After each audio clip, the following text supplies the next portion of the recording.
am an education reporter, which means that it is my job to write about what happens inside of schools, which is actually pretty hard to do because it's really hard to get inside of schools if you're not, working there or a student.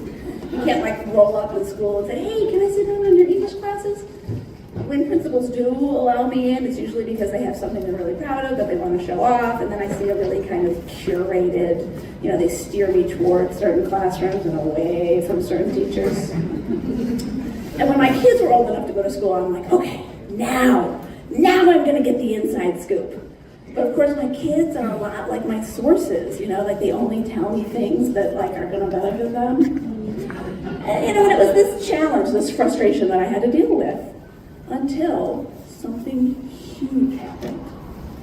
The year was 2020, and suddenly my kids' school was in my living room. And like parents everywhere, it was a nightmare. We all remember, it was horrible. I have a demanding job. My husband had a demanding job. The kids were Zoom bombing our meetings, and we had to figure out how to get them educated and fed and not to kill each other, and it was horrible. But at the same time, this worldwide experiment in online education was the single biggest education story of my lifetime, and I had a front row seat. And not a brief little front row seat. My kids' school was the last school on the planet to go back to in-person instruction. My daughter saw her third grade teacher from the neck down once on the last day of school in June of 2021, right? So I saw a lot, and honestly, a lot of it was really, I got to see the policies that I was writing about, playing out in real time. And some of it, my favorite moment involved my son's first grade teacher, who was so sweet and so earnest. She was fresh out of grad school, a brand new teacher, and she went into teaching for all the right reasons. She wanted to shape young minds and, change, build the future. And she got a job at this small urban public school on the east side of Detroit that my kids attend, and she had the misfortune of starting her career in the middle of a global pandemic, but she was determined, to make it work.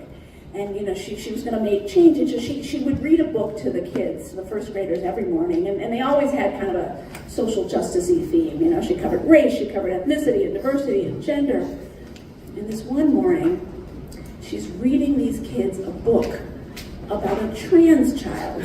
And she gets to the end of the book, and she's trying to explain through her Zoom camera to a group of 6 and 7-year-olds how it is that this child in the book had been born with female genitalia, but is a boy. And this is hard for grown-ups, and these are little kids.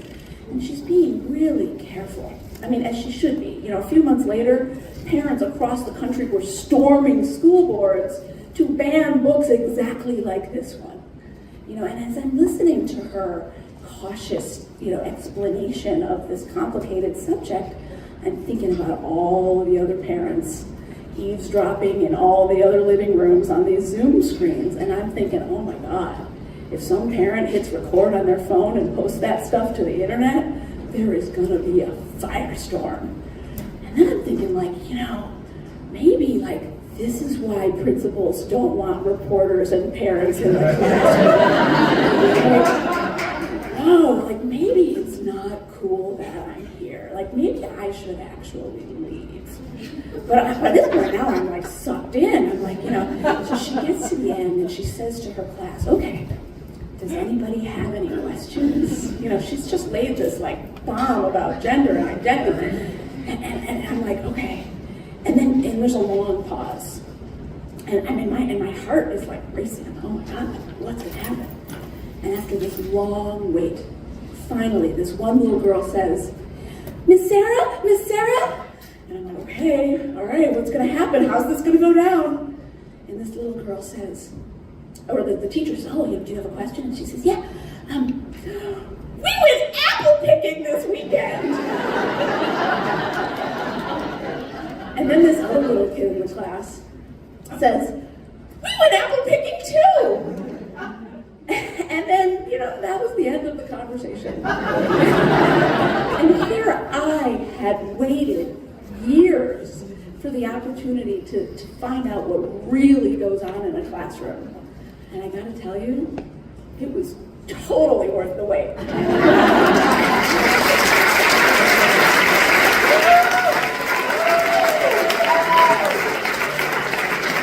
Give it up.